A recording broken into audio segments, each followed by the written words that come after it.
종과 정인이 되어라는 제목으로 우리 말씀을 한번 생각해 보겠습니다. 추수감사주일입니다. 우리가 전통적으로 교회가 1년에 한 번 이렇게 추수감사주일을 절기를 지키는데요. 우리 교단에서는 추수감사주일을 꼭 11월 셋째 주 지금까지 내려온 전통에 따라 지키지 않아도 된다라고 얘기를 합니다. 그래서 교단에서 정한 날이 또 따로 있습니다. 총회 통해서. 근데 그죠? 그때나 이때나 별 상관이 없을 것 같아요. 원래대로 하면 9월 달에 우리가 추수감사주일 하는 게 맞지 않을까요? 그죠? 추석쯤 됐을 때. 왜냐하면 그때가 어떻게 보면, 결실을 거두고 하는 그때가 9월이 되기 때문에 아마 그럴 수 있을 것 같습니다. 근데 우리가 정말 하나님 앞에서 어떤 감사의 마음을 가지고 있는지 한번 생각해 보시면 좋을 것 같아요. 다시 시작할 용기라는 책에서 보면 감사에 대해서 이렇게 표현을 합니다. 감사의 출발은 생각이다. 생각하면 감사하게 된다. 감사는 단순한 감정이 아니라 생각의 과정을 통해 형성되는 정서다. 감사는 단순한 감정의 표현을 넘어서 하나님 앞에서 우리의 행위를 옳게 하는 것이다.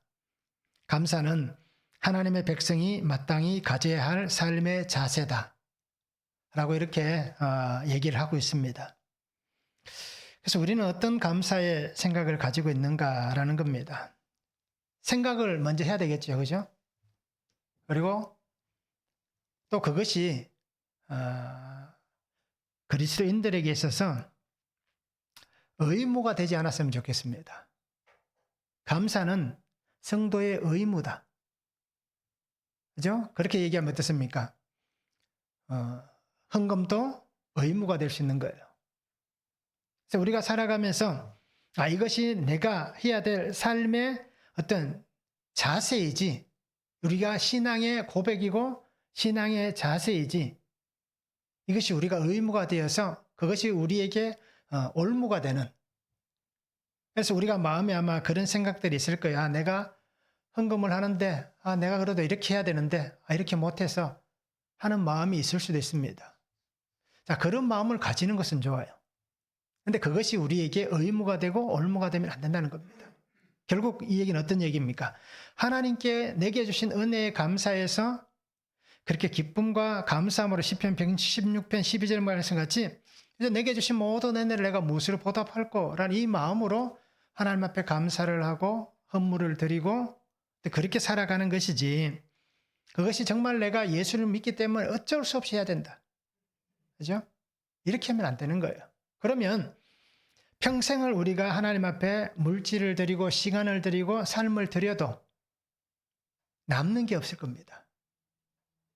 그죠? 그것을 하나님께서 너가 나에게 정말 많은 것으로 이렇게 하나님의 창고에 아름답게 쌓았구나, 5달란트를 남겼구나, 2달란트를 남겼구나 말씀하지 않을 거예요.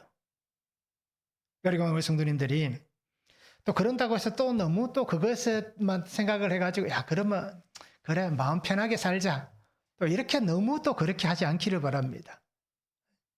결국 우리가 살아가는 삶은 외주를 걸어가는 것과 똑같습니다. 양쪽으로 치우칠 수도 있는데 잘못 치우치면 떨어질 수 있잖아요. 그러니까 안 떨어지기 위해서 그 외주를 정확하게 밟으면서 가야 되는 겁니다. 이것이 오늘 우리의 신앙의 자세가 될 수 있는 그런 삶이 되면 참 좋을 것 같습니다. 그래서 우리가 늘 말씀하는 그 데살로니가전서 5장 18절 있잖아요. 범사에 감사하라. 무엇입니까? 그리스도 예수 안에서 너희를 향하신 하나님의 뜻이니라. 두 렙돈을 드려도 그것이 하나님 앞에 하나님의 뜻으로 드렸다면 가장 하나님이 기뻐하시는 모습이 될 것이고, 수천만 원을 드렸다 하더라도 하나님의 뜻으로 드리지 않았다면 그것은 하나님 인정하시지 않는 겁니다.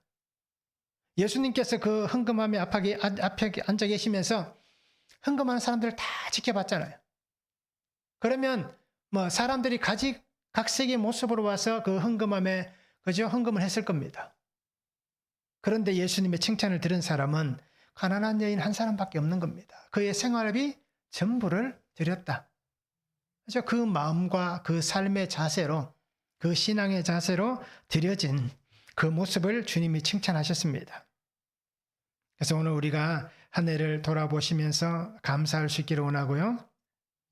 또 감사는 의무가 아니라 우리의 삶이 되는 겁니다. 그래서 삶으로 하나님 앞에 날마다 감사하여서 아름다운 향기를 올려드릴 수 있는 그런 우리의 삶이 되면 참 좋겠습니다. 오늘 말씀을 한번 보시기 바랍니다. 바울은 아그리빠 왕 앞에서 자신이 성도들을 어떻게 박해하고 했는지를 고백하고 있습니다. 그러면서 자신은 다메섹으로 가는 길 위에서 자신에게 나타나신 예수님으로 인해서 종과 증인의 삶이 되었다라고 얘기합니다. 그러면서 바울은 이렇게 고백합니다.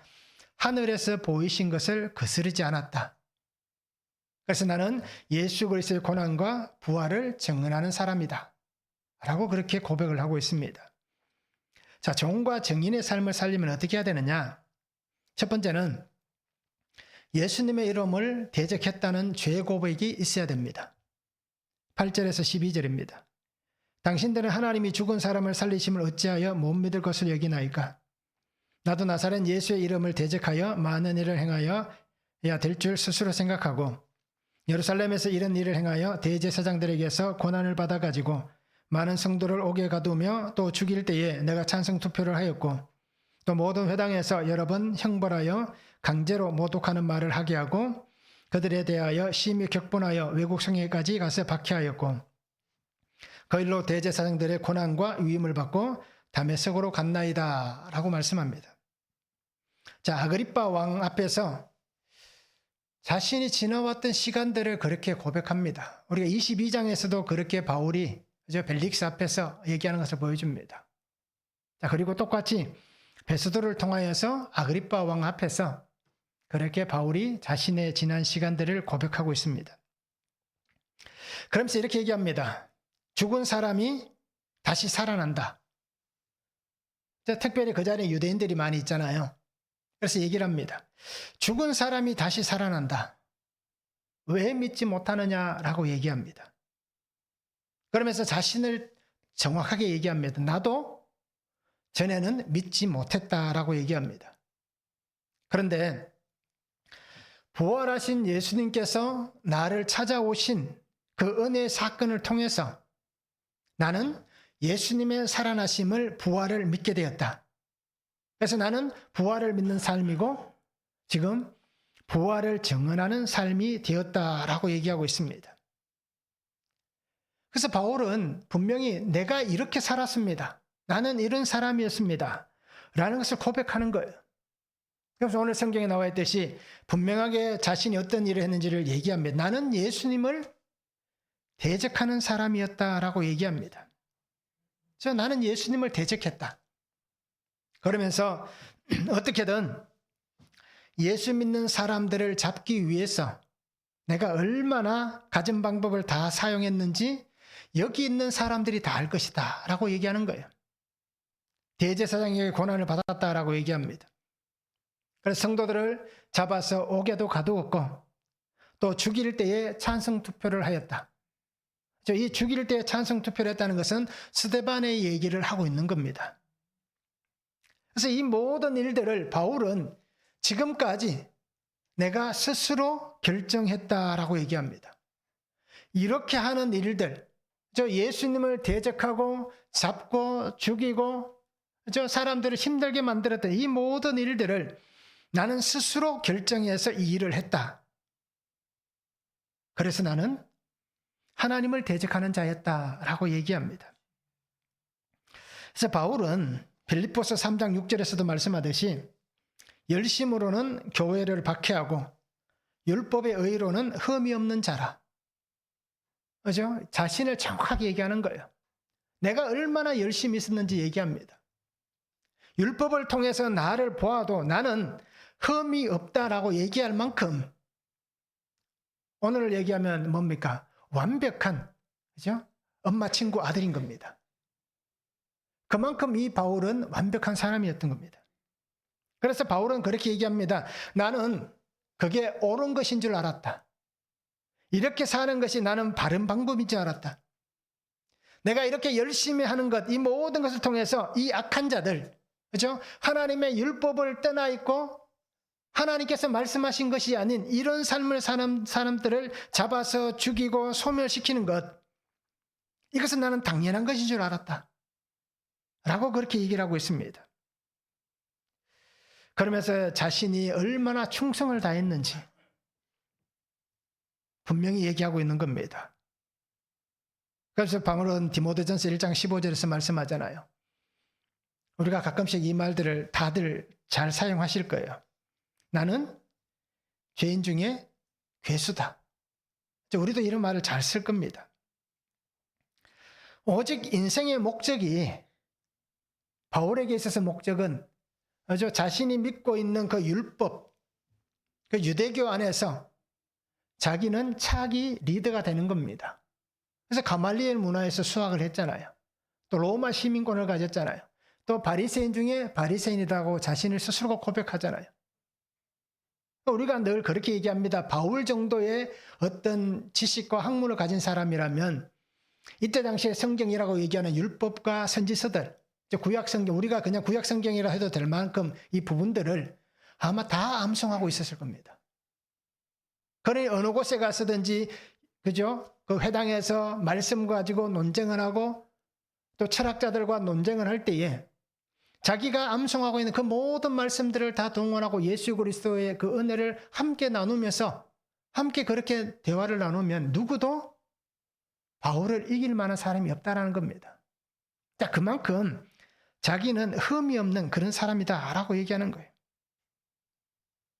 그래서 오늘 분명히 자기가 고백하는 그겁니다. 빌립보서와 디모데전서 그리고 오늘 성경에서 고백하는 것은 나만큼 악하고 나쁜 사람은 없었을 겁니다 라고 얘기하는 거예요. 결국 바울의 얘기는 이겁니다. 나는 하나님을 믿는 사람이었다. 그런데 나는 하나님을 대적하는 사람이다. 이해가 되시나요?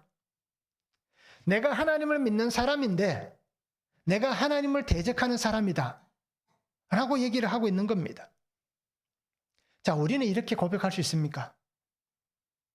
우리가 살아가는 삶의 방법들, 저도 그렇지만 살아가는 삶의 방법들을 보면 예수님의 말씀대로 순종하며 사는 삶보다는, 그죠? 청개구리 같이 반대로 가는 삶이 더 많을 거예요.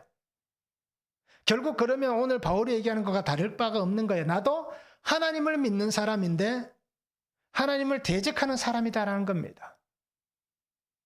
그러니 우리의 삶이, 그죠? 늘 이렇게 죄 가운데 살아가고 있는 인생인 겁니다. 죄 가운데 산다는 얘기는 결국 우리가 하나님을 믿고 있지만 하나님을 대적하고 있다는 얘기입니다. 오늘 내가 이렇게 고백할 수 있는가라는 겁니다. 우리는 어떻게 예수님을 대적하고 있습니까? 제가 가지는 기준을 통해서 보니까 이렇더라고요. 어떤 가치관들, 그죠? 어떤 사상이나 학문이나 어떤 지식이나 생각들, 또 내 열심이나 이런 것들을 가지고 늘 예수님에게 맞서 있는 그런 대적자의 삶을 사는 것 같아요. 이걸 오늘 우리 단어로, 제 단어로 표현해 보면 잘났다라고 여기기 때문에, 내가 잘났다라고 여기기 때문에 우리가 예수님을 그렇게 대적하는 것 같아요. 근데 우리가 솔직히 얘기하면 내가 예수님을 대적하는 자입니다. 예수님을 다시 십자가에 못 박을 만큼 그렇게 악한 자입니다. 라고 하지는 않잖아요. 왜? 그건 너무 큰 잘못인 것을 아니까 그렇게 하지는 않습니다. 그런데 생각하는 거나 살아가는 삶의 모습이나 여러 가지를 보면 그냥 그렇게 흘러가고 있는 거예요. 그렇게 우리가 하나님을, 예수님을 대적하고 있습니다. 결국 내가 사는 삶의 자리에 일어나는 유혹들, 죄도 되고요, 세상의 어떤 쾌락도 되고요, 또 세상의 여러 가지 환경일 수도 있습니다. 그런 것들을 통해서 우리가 예수님을 대적하고 있지는 않는가? 좀 더 다르게 생각하면 이렇게 생각할 수도 있지 않을까라는 겁니다. 그냥 예수님을 믿고 사는 것도 좋지만, 그죠? 교회 와서 예배드리고 가끔씩 찬양 듣는 것도 괜찮고, 평소에는 찬양을 안 부르지만 주일날 예배 전에 우리가 찬양을 틀어놓으면 다 같이 기쁨으로 찬송가를 부르며 하는 그것도 참 좋다. 그런데 세상이 참 좋은 것 같다. 텔레비전이 너무 좋다. 그죠? 산에 가는 게 너무 좋다. 친구들 만나는 게 너무 좋다. 우리가 이렇게 하진 않는가라는 겁니다. 아마 이런 생각도 해보셨을 거예요. 야, 예수 믿는 게 왜 이렇게 미련해 보이는가? 아주 어릴 때 그런 생각들을 해보지 않았습니까? 특히 믿음의 가정에서 태어난 사람들은 그런 생각들을 많이 해봤을 거예요. 그죠? 부모님들이 신앙생활을 보면, 야, 저렇게 교회 다니는 거 보면 참 미련해 보이고, 어리석어 보이고, 어떻게 뭐 하나님이 계시는지 안 계시는지도 모르겠는데, 어째 저렇게 열심히 신앙생활하는 거 보면, 참 어떻게 보면 제 표현입니다. 안 됐다. 그죠? 세상의 즐거움을 모르고, 우리가 이렇게 생각할 수도 있는 거예요. 그러니까 어떻게 보면 정말 바보 같은 그런 삶이다라고 우리가 생각할 수도 있는 겁니다. 그런데 이런 생각이 젊었을 땐 저에게도 있었습니다. 예수님을 믿고 교회를 다니고 하지만 친구들을 만나는 것, 이런 시간들을 보내면서 때로는 야, 너무 이렇게 우리가 신앙생활하는 게 너무 미련한 거 아닌가? 너무 지나친 건 아닌가? 라고 하는 생각들도 했었습니다. 그래서 가끔씩 그런 생각하잖아요. 야, 나에게 뭔가를 부탁하지 마라. 너무 깊게 빠져들고 싶지 않다. 그죠? 열심히 예배드리고 기도하다 보면 내가 또 선교사가 되고 목사가 돼야 될 수도 있다라는, 옛날엔 다 그런 분위기였잖아요.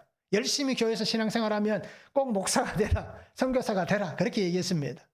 그러니 그렇게 안 되려고 발을 빼기도 하고 그러잖아요. 저도 그렇고 친구들도 그렇고 다 그렇더라고요. 자, 우리는 이렇게 살았습니다. 그러니까 오늘날 젊은 친구들만 그런 게 아니라 우리도 그렇게 산 거예요.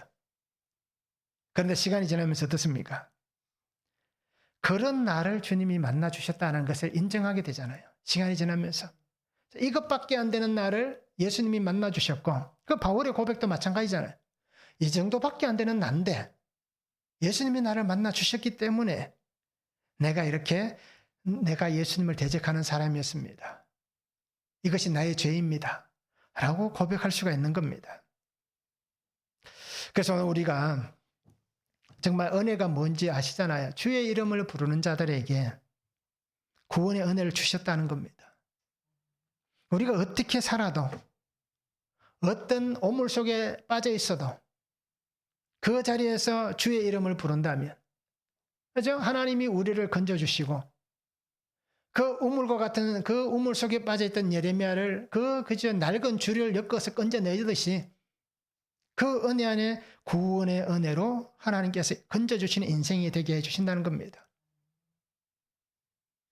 그래서 항상 우리가 주의 은혜 안에 거할 수 있는 그러한 삶을 살면 참 좋을 것 같습니다. 한번 적용해 보시기 바랍니다. 우리는 이런 생각을 하지 않았습니까? 내가 사는 나의 삶이다. 내 삶은 내 고난이다. 누가 나의 삶을 간섭할 수 없다. 내 것이라고 외치는 내 삶의 모습은 무엇인지, 왜 내가 내 삶이라고, 내 고난이라고, 내 것이라고 얘기하는지 우리가 한번 적용해 보시기를 바랍니다. 그래서 정말 나의 삶인지 주님의 삶인지, 그죠? 적용해 보시면 좋을 것 같아요. 왜 내가 죄인이라고 생각하시는가 합니다. 내가 죄인이다. 우리 교회 오면 항상 그렇게 너 죄인이야 라고 얘기하잖아요. 그럼 왜 내가 죄인이냐 라고 얘기하실 겁니다. 내가 죄인인지 죄인이 아닌지를 한번 생각해 보시기 바랍니다. 적용해 보시기 바랍니다. 그래서 만약에 내가 죄인이 아니다 라고 하면 내가 왜 죄인이 아닌지를 한번 적용해 보시고요.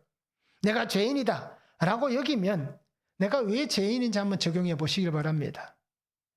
그러면서 조금 더 확대해서 아직도 내가 예수님을 대적하고 있지는 않는지, 그럼 내가 예수님을 대적하는데 왜 예수님을 대적하고 있는지, 그 이유가 뭔지 우리가 한번 적용해 보시면 참 좋을 것 같습니다. 자, 두 번째는 죄와 고난의 자리에서 주시는 사명으로 일어나야 됩니다. 13절에서 18절입니다. 왕의 정오가 되어 길에서 보니 하늘로부터 해보다 더 밝은 빛이 나와 내 동행들을 둘러 비추는지라. 우리가 다 땅에 엎드러짐에 내가 소리를 들으니 기브리 말로 이르되 사울아 사울아 내가 어찌하여 나를 박해하느냐. 가시채를 뒷발질하기가 내게 고생이니라. 내가 대답하되 주님 누구시니까? 주께서 이르시되 나는 내가 박해하는 예수라. 일어나 너의 발로 서라. 내가 내게 나타난 것은 곧 내가 나를 본 일과 장차 내가 내게 나타날 일에 너로 종과 증인을 삼으려 함이니 이스라엘과 이방인들에게서 내가 너를 구원하여 그들에게 보내어 그 눈을 뜨게 하여 어둠에서 빛으로 사탄의 권세에서 하나님께로 돌아오게 하고 죄사함과 나를 믿어 거룩하게 된 무리 가운데서 기업을 얻게 하리라 라고 말씀합니다. 자, 바울은 자신을 만나 주셨던 그 예수님, 저 다마스크에서 만나 주셨던 예수님을 전합니다. 그래서 자신에게 비추었던 그 강력한 빛, 자신을 찾아오신 하나님의 임재, 그 시간 속에 있었던 하나님의 은혜를 증언하고 있습니다. 그러면서 바울은 이렇게 얘기합니다. 나를 종과 증인으로 삼으셨다 라고 얘기를 하고 있습니다. 근데 여기서 종과 증인이라는 단어를 잘 보시기 바랍니다. 우리가 종이라고 하면 우리가 보통 둘로스 이런 생각들 많이 하잖아요. 노예, 그죠? 뱀이창에서 노를 젓는 사람, 그죠? 그렇게 생각합니다. 근데 여기에 사용된 종이라는 단어는 휴페레테스라는 단어를 씁니다. 그래서 우리가 일반적으로 알고 있던 종이라는 단어와는 조금 다른 겁니다. 그래서 이 뜻은 고용인이라는 뜻이 있고요. 조수라는 뜻이 있고 보조자라는 뜻이 있습니다. 그래서 다른 사람의 뜻을 어떻게 합니까? 보조적으로 수행하는 사람. 어떻게 보면 일꾼이라고 표현할 수 있는 거예요. 그래서 표준세번역에는 너를 일꾼으로 삼아서 라고 하는 일꾼이라는 단어를 쓰고 있는 겁니다. 그래서 종이라는 단어가 정말 노예가 아니라 하나님께서 무언가를 맡기셔서 그 맡김을 받은 사람이 그 일을 어떻게 보면 수행하는 사람. 그 단어로 이렇게 사용하고 있습니다. 정인이라는 단어도 마로티스라는 단어를 쓰는데요. 우리가 정인하면 분명히 알잖아요. 확신할 수 있는 사실에 대해서 정인되는 사람이란 겁니다. 그러니까 확실할 수 있는 그 사실, 이것은 정확한 사실이다 라고 하는 것에 대한 정인, 또 확신해서 고백하는 진리에 대한 정인, 이 진리에 대한 참된 정인, 그렇게 표현하고 있는 겁니다.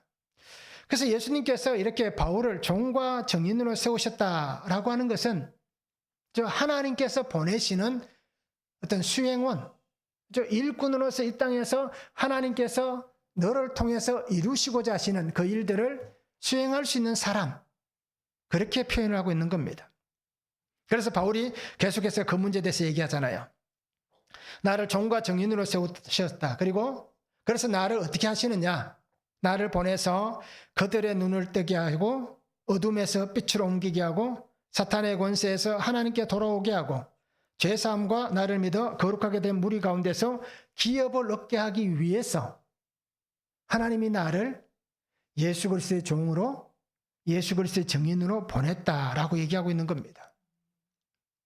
자, 바울은 분명히 자신을 부르신 그 예수님의 말씀을 기억합니다.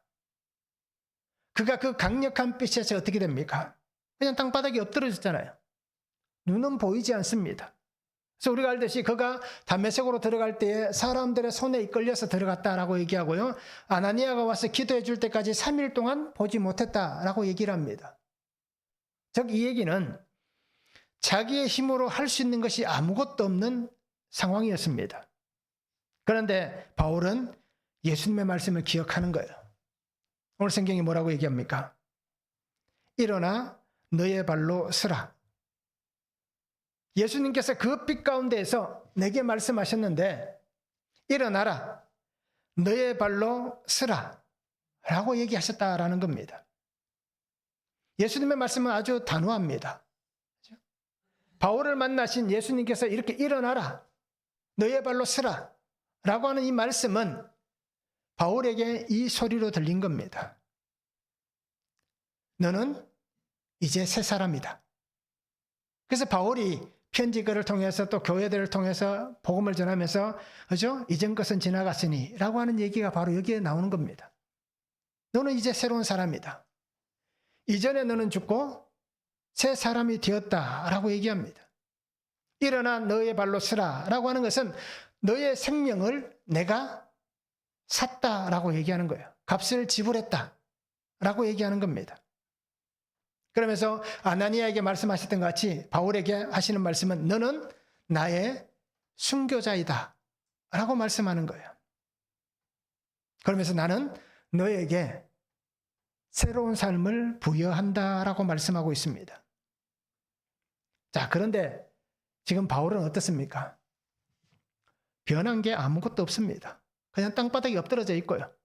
그죠? 눈이 안 보이고 사람들이 옆에서 도와주지 않으면 한 발도 못 옮기는 그런 처진 거예요. 그러니까 예수님께서 이렇게 말씀하셔도 변한 게 아무것도 없습니다. 그럼에도 바울은 어떻습니까? 하나님이 나에게 주시는 이 말씀, 하나님의 부르심과 택하심의 은혜가 바울에게서 역사하시는 놀라운 일이 되게 하시고 있다라는 것입니다. 자, 오늘 우리에게도 주님이 이렇게 말씀하시는 거예요. 우리에게 찾아오셔서 말씀합니다. 너의 삶의 자리에서 일어나라. 내 발로 서라. 라고 말씀하고 있습니다. 자, 바울에게는 이 다메섹으로 가는 길에서 이렇게 찾아오셨다면 우리가 잘 아는 모세에게는 어떻게 하십니까? 호렙산에서 하나님이 찾아오셔서 뭐라고 얘기합니까? 내가 선 곳은 거룩한 곳이니 내 발에 신을 벗으라. 똑같은 거예요. 모세에게 하나님이 거룩한 곳이니 발에 신을 벗으라. 가까이 오지 말라. 하시는 그곳, 다메섹으로 가는 그 길에서 강력한 빛으로 찾아오셔서 일어나라. 내 발로 서라. 라고 하시는 그 말씀의 자리. 똑같은 하나님의 임재, 하나님의 부르심, 하나님의 택하심의 은혜의 시간이다라는 것입니다. 우리에게도 분명히 이 자리가 있는 겁니다. 나의 삶의 자리에 하나님이 찾아와 주셨습니다. 우리는 우리라고 얘기할 게 없을 것 같아요. 저는 제 가운데 살아가고 있는 인생입니다. 그래서 때로는 감당하기 어려운 이 고난과 아픔의 자리에 삽니다. 그래서 진짜 도저히 극복이 안 되고 일어설 수 없을 그때, 그죠? 주님께서 내게 말씀하시는 그 음성이 바로 이런 음성인 거예요. 도저히 극복이 안 되는 상황을 지나왔습니다. 그죠? 공황장애가 오고, 그죠? 폐쇄 공포증이 찾아오고, 우울증이 찾아오고, 그 완전히 극복된 것은 아니지만, 아직도 그런 잔재들이 남아있지만, 그래도 그런 상황 속에서 일어날 수 있는 것은, 그죠? 함께 이 큐티를 나누는 목사님이 계시고, 그래서 함께 그 자리에서 말씀들을 나누면서, 그죠? 제가 힘을 얻을 수 있는 거고, 또 기도하면서 주의 은혜를 얻을 수 있는 것이고, 그러면서 그 시간들을 지나온 거예요. 그래서 도저히 설교할 수 없는 그때 제가 6월달 한 달을 그렇게 수요일은 영상 예배를 드렸고, 주일은 영상 예배를 할 수 없으니, 그래서 주일은 그래도 어떻게든 말씀을 전하려고 했던 겁니다. 그래서 그런 시간들을 지나오면서 가장 어떻게 보면 하나님의 은혜가 가장 큰 것이었지만 가장 큰 도움을 주었던 분들이 함께 큐티하는 분들이다. 큐티하면서 솔직하게 자신을 오픈하고 나눌 수 있는 그 사람들이 있기 때문에 그 시간들을 지나올 수 있었고, 또 그렇게 함께 말씀을 나누는 사람, 지방은 다릅니다. 여러 곳에 있었어요. 근데 그분들을 만나기도 하고 하면서 그런 시간들을 이겨낼 수 있게 하시는 하나님의 은혜가 분명히 있었던 겁니다. 어제 이렇게 감당할 수 없는 아픔의 시간들, 이 자리 속에서 예수님께서 말씀하시는 거예요. 일어나라. 내 발로 서라. 라고 말씀하고 있는 겁니다. 내가 사는 삶의 자리는 죄의 자리이기 때문에, 감당할 수 없는 고난의 자리이기 때문에, 그 환경에서도 오직 내가 붙잡을 수 있는 것은 예수님밖에 없는 거예요. 그래서 예수님만 붙잡고 일어나게 하시고 그 손길을 내게 주시는 겁니다. 그러면서 사명으로 살아야 된다. 그죠? 살 수 있고 갈 수 있는 것은 걸음에도 사명으로 갈 수 있는 거예요. 누가 나에게 손가락질하고 비난하고 어떻게 그런데 그렇게 할 수 있냐라고 얘기한다 할지라도 그럴 수밖에 없습니다. 나는 그 정도밖에 안 됩니다. 그러나 그럼에도 하나님이 나를 사명으로 세우셨기 때문에 비난의 소리 속에서도 그냥 저는 사명으로 가겠습니다. 말씀만 붙잡고 가겠습니다. 라고 얘기하는 거예요. 그래서 이 사명을 통해서 바울을 이렇게 세우셨듯이 오늘 우리 성도님들도 하나님께서 이 사명으로 이렇게 세우실 겁니다. 지나온 시간들 저보다 더 힘들고 어려웠던 경험들이 있는 분들도 분명히 있을 거예요. 그때에 그죠? 내가 이렇게 살아있는 것은 사단의 속삭임이 들렸다면 아마 못 살아있을 거예요. 그런데 하나님께서 그 자리에서 나를 붙잡으시고 누군가를 통해서 하나님이 나를 잡아주셨기 때문에 말씀해 주셨기 때문에 우리가 지금 이곳에 있을 수 있는 겁니다. 이것이 은혜이고 그것이 바로 하나님이 사명으로 살게 하시는 겁니다. 그래서 우리의 죽음은 내가 병이 들어서 죽는 것도 아니고 그죠? 내가 못 먹어서 죽는 것도 아니고 내가 사고로 죽는 것도 아닙니다. 내가 죽는 시간은 하나님께서 내게 주신 사명이 끝나는 시간에 우리가 죽는 겁니다. 사명이 끝나야 죽는 거예요. 우리가 죽음을 해석할 때 아마 그게 제일 좋은 해석인 것 같아요. 어린 나이에 죽고, 그죠? 장성해서 죽고, 노년에 죽는 것. 결국 하나님께서 내가 끝나는 시간을 사명이 끝났으니까 하나님 나를 불러가시는 거예요. 이것이 오늘 우리에게 있어야 됩니다. 그래서 나를 그 자리에서 세우시는 주를 붙잡고 예수님과 함께 일어나서 말씀 안에 살아갈 수 있는 그런 성도들 되면 좋겠습니다. 한번 적용해 보시기 바랍니다. 나는 안 된다고, 나는 일어설 수 없다고 혹시 우리가 말하지는 않습니까? 그렇게 말하는 나의 사명을 뺏어가는, 내가 사명으로 사는 삶을 뺏어가는 것들은 무엇이 있습니까? 너는 안 돼. 너는 도저히 일어날 수 없어. 라고 얘기하는 사명을 뺏어가는 것들은 무엇이 있는지 우리가 한번 적용해 보시길 바랍니다. 또 예수님 안에서 새 사람으로서 함께 일으켜 세워야 될 사람은 누구입니까? 내가 함께 일으켜 세워야 될 사람, 새 사람으로 일으켜 세워야 될 사람이 누구인가? 같이 교회 안에 있지만 그저 누군가 될 수도 있고 남편이 될 수도 있고 아내가 될 수도 있고 자녀가 될 수도 있고 부모가 될 수도 있는 겁니다. 그 형제가 될 수도 있고 성도가 될 수도 있는 겁니다. 그래서 우리가 한번 적용해 보시면 좋겠습니다. 세 번째는 성령 하나님의 도우심으로 정인된 삶을 살아야 됩니다. 19절에서 23절입니다. 아그리빠 왕이여, 그러므로 하늘에서 보이신 것을 내가 거스르지 아니하고 먼저 다메섹과 예루살렘에 있는 사람과 유대 온 땅과 이방인에게까지 회개하고 하나님께로 돌아와서 회개에 합당한 일을 하라 전하므로 유대인들이 성전에서 나를 잡아 죽이고자 하였으나 하나님의 도우심을 받아 내가 오늘까지 서서 높고 낮은 사람 앞에서 증언한 것은 선지자들과 모세가 반드시 되리라고 말한 것밖에 없으니 곧 그리스도가 고난을 받으실 것과 죽은 자 가운데서 먼저 다시 살아나사 이스라엘과 이방인들에게 빛을 전하시리라 함이니라 라고 말씀합니다. 자, 유대인과 이방인들에게 회개하고 하나님께 돌아오라. 그리고 회개에 합당한 일을 하라 라고 나는 전하였을 뿐이다. 그래서 바울이 이렇게 신문받는 것, 그죠? 지금 이 아그리빠 왕 앞에 쓴 것은 그가 감옥에 들어가고 예루살렘에서 잡혔잖아요. 감옥에 들어가고 2년이 지났습니다. 벨릭스가 그냥 2년 동안 구류해 놓은 거예요. 감옥에다가. 그 2년이 지난 다음에 이렇게 베스도가 다시 총독으로 오고 그 베스도 앞에 섰다가 베스도도 자기가 생각해도 별 문제가 없는 것 같은데 그래서 아그리빠 그 지역의 분봉왕인 아그리빠를 초대하고 아그리빠에게 물어보는 거예요. 이 사람 어떻게 하면 좋을까? 그때 이 아그리빠 왕 앞에 나왔을 때가 2년이 지난 시간입니다. 그러면서 바울이 얘기하는 겁니다. 나는 그렇죠? 회개하고 하나님께 돌아오라. 회개 합당한 일을 하라. 이것밖에 한 얘기가 없습니다. 그런데 저 사람들이 나를 성전에서 잡아 죽이려고 했습니다. 내가 이렇게 다시 2년 만에 2년은 아니지 또 그 안에 또 여러 번 했으니까 그 시간들 속에서 여러분 앞에서 복음을 전하는 것은 나를 하나님께서 도와주셨기 때문입니다. 그래서 나는 오직 주의 복음을 위해서 나를 도우신 하나님께서 이렇게 살리시고 전하게 하셨기 때문에 나는 지금 이렇게 복음을 전하고 있습니다.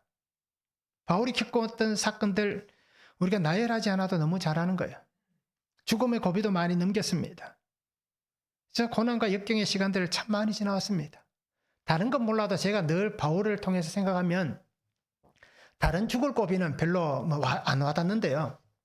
돌에 맞아서 죽었다고 버렸을 때 있잖아요. 우리가 조그만한 돌에 한 대 맞아도, 그죠? 살이 찢어지면 얼마나 아픈가요?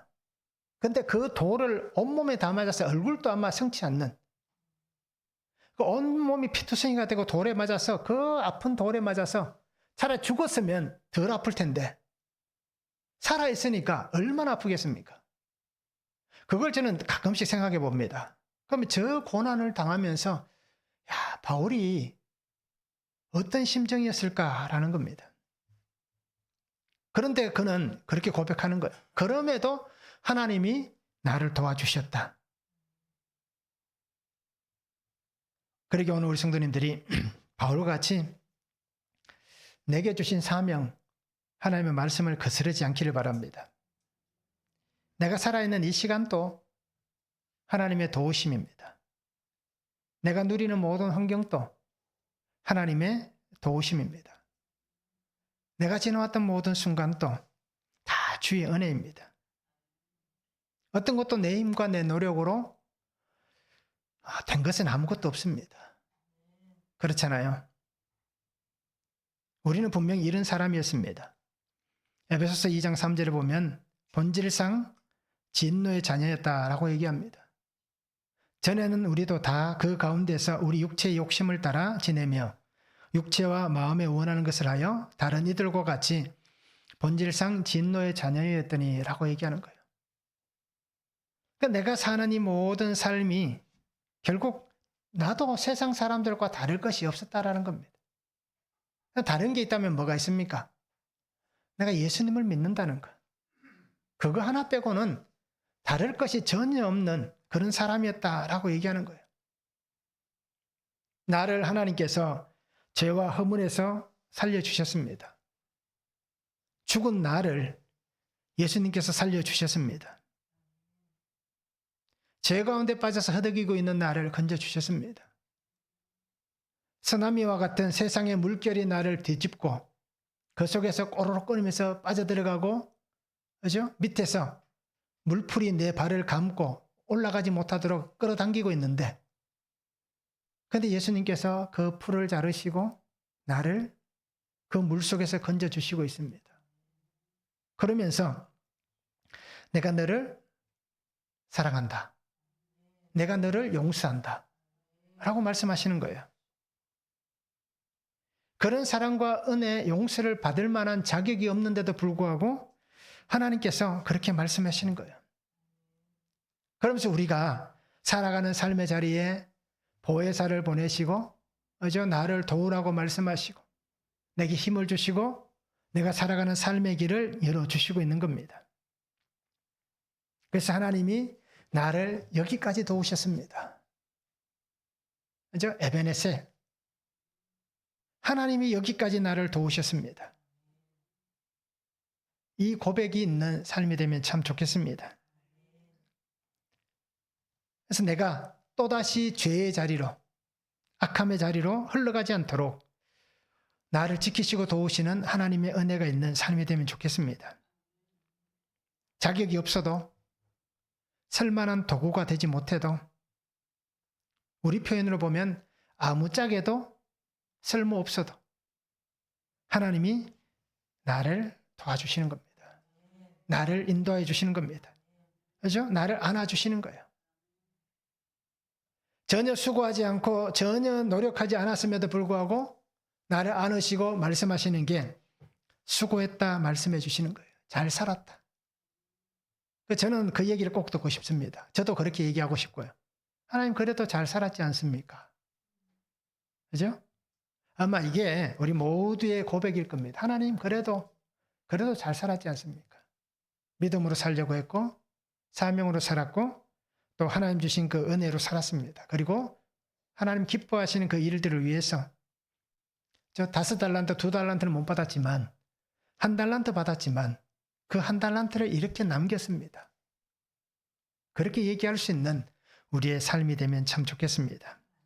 그래서 오늘 정말 주님이 계시기에 내가 살아있고 주님이 계시기에 내가 사명으로 갈 수 있음에 다시 한번 우리가 추수감사주의를 통해서 하나님 앞에 감사할 수 있는 그런 아름다운 삶을 사시기 바랍니다. 한번 적용해 보시기 바랍니다. 여기까지 나를 도우신 나의 하나님의 은혜는 무엇입니까? 하나님이 여기까지 나를 도우셨다라고 우리가 고백합니다. 그러면 정말 하나님이 여기까지 나를 도우신 하나님의 은혜가 무엇인지 한번 적용해 보시기를 바랍니다. 정인의 삶을 살고 있습니까? 정인으로서 복음을 전하는 이 복음의 삶을 살아가고 있습니까? 내가 정인의 삶을 살아야 될 이유, 복음의 삶을 살아야 될 이유, 이것이 무엇인지 적용해 보시면서 그것이 내가 예수님 때문이다 라는 것을 믿고 인정할 수 있는지 한번 적용해 보시길 바랍니다. 죄인님을 고백하시기 바랍니다. 바울은 분명히 자신이 죄인이다라고 고백합니다. 그래서 나의 죄와 나의 삶을 가지고 바울이 이 아그리빠를 살리고 베스도로를 살리고 그리고 주변에 있는 그 대제사장 장로들 다 그 유대인들을 살리고 또 로마 병사들을 살리듯이 나의 죄와 악이 약재료가 되시기 바랍니다. 그래서 하나님이 나를 통해서 살릴 수 있는 하나님의 약재료로 쓰임받는 성도가 되면 좋겠습니다. 죄의 삭선 사망입니다. 그러나 예수 그리스도 안에 있으면 부활의 은혜와 생명으로 살아갈 수가 있습니다. 그러기에 오늘 우리가 성령 하나님께서 나를 도우시는 그 은혜 안에서 정말로 회개에 합당한 열매를 맺고 이 믿음 안에 아름답게 살아갈 수 있기를 주님의 이름으로 축복합니다. 사랑의 아버지 하나님, 오늘도 우리에게 주신 말씀을 바라보고 그 은혜 안에 살아갑니다. 항상 우리의 삶이 주님 앞에 있음을 잊지 않게 하시고 오늘 바울과 같이 정말 나의 죄를 고백하고 정말 하나님의 은혜를 선포하고 복음을 위해서 아름답게 예수 그리스도의 그 십자가 증인, 부활의 증인, 다시 오실 주님의 증인이 되어 이 땅에서 복음의 능력으로 살아가는 귀한 성도가 되게 하여 주시옵소서. 그래서 항상 나의 길을 인도하시는 주님께서 내게 하시는 말씀, 일어나라, 내 발로 서라 라고 말씀하시는 그 은혜를 붙잡고 우리의 모든 삶의 환경에서 하나님 주신 그 능력과 권세와 은혜로서 넉넉히 이기며 주의 길을 아름답게 걸어갈 수 있는 구속사의 삶을 살아가는 귀한 성도가 되도록 아버지 하나님 축복하여 주시옵소서. 감사를 드리며 예수 그리스도 이름으로 기도하옵나이다. 아멘.